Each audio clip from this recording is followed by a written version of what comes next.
Cyflwyniad i'r Porth. I gael mynediad at wefan y Porth adnoddau, ewch i www.porth.ac.uk. Mae Porth y Coleg Cymraeg Cenedlaethol yn lyfrgell ar-lein ar gyfer adnoddau addysgu digidol Cymraeg a dwyieithog ar gyfer y sectorau addysg bellach, aphrentisiaethau ac addysg uwch. Yma, gallu di ddod o hyd i'r holl adnoddau sydd wedi ei datblygu gan y Coleg Cymraeg. Mae'r Porth adnoddau yn cynnwys amrywiaeth eang o adnoddau, fel cyflwyniadau, fideos, cyrsiau byrion a recordiadau o weminarau a chynadleddau. Ei nod yw rhannu adnoddau sy'n gallu cael eu defnyddio gan athrawon a darlithwyr i gefnogi dysgu cyfunol. Mae'r adnoddau hefyd yn gallu cefnogi disgyblion ysgol, dysgwyr mewn colegau, prentisiaid a myfyrwyr prifysgol i barhau eu hastudiaethau drwy gyfrwng y Gymraeg neu'n ddwyieithog. Chwilio'r adnoddau. Gallu di ddewis pa iaith i liwio'r safle, naill ai yn Gymraeg neu Saesneg, drwy ddewis y togl ar dop y dudalen. Mae casgliad bychan o adnoddau dan sylw yn ymddangos ar y dudalen hafan, ond bydd angen i ti ddefnyddio'r meysydd chwilio i bori drwy a chwilio'r catalog llawn o adnoddau. Mae strwythur syml i'r Porth. Defnyddio'r meysydd chwilio ar dop y dudalen.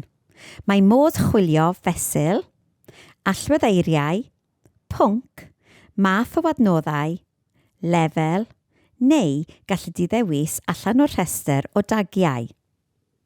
Mae modd defnyddio mwy nag un o'r meysydd chwilio ar yr un pryd i hidlo'r chwiliad ymhellach. Os hoffet ti weld y catalog cyfan o adnoddau, bydd angen gadael bob maes chwilio yn wag a chlicio chwilio.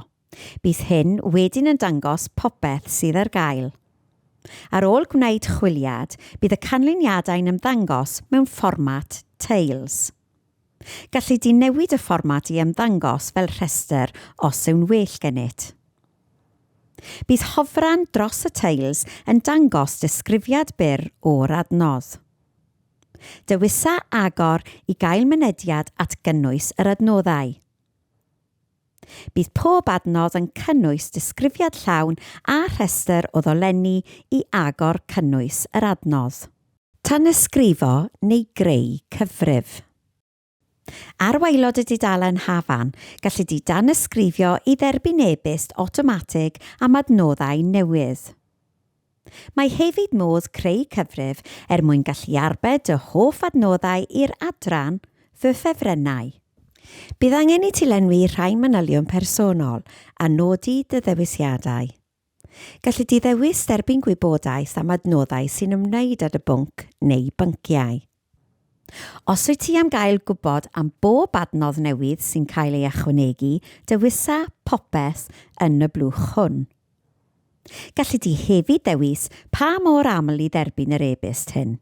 Enghraifft, derbyn e-bost bob tro y bydd adnodd yn cael ei ychwanegu, neu derbyn e-bost wythnosol neu fusol.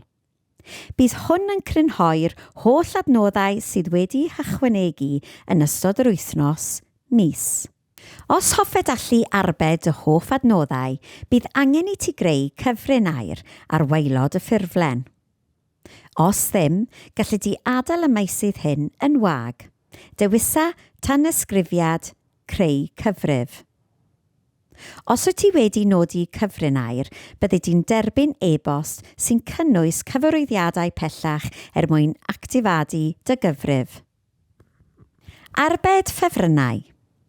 Unwaith y byddi di wedi creu cyfrif gyda chyfrin air, byddi di'n gallu arbed y ffefrynnau yn hawdd trwy ddewis eicon y galon o fewn adnodd. Os nad wyt ti wedi mewn-gofnodi, mi fydd yn gofyn i ti mewn-gofnodi neu gofrestru. Mewn-gofnoda gan ddefnyddio'r manylion a ddewisaist wrth greu'r cyfrif. Bydd hyn yn dy fewn-gofnodi ac yn dy alluogi i ddewis y galon. Yna, bydd dy hoff adnoddau yn ymddangos i ti o fewn yr adran fy ffefrynnau. I ddyleu unrhyw eitemau allan o dy ffefrynnau, dim ond dad ddewis y galon sydd angen i ti wneud.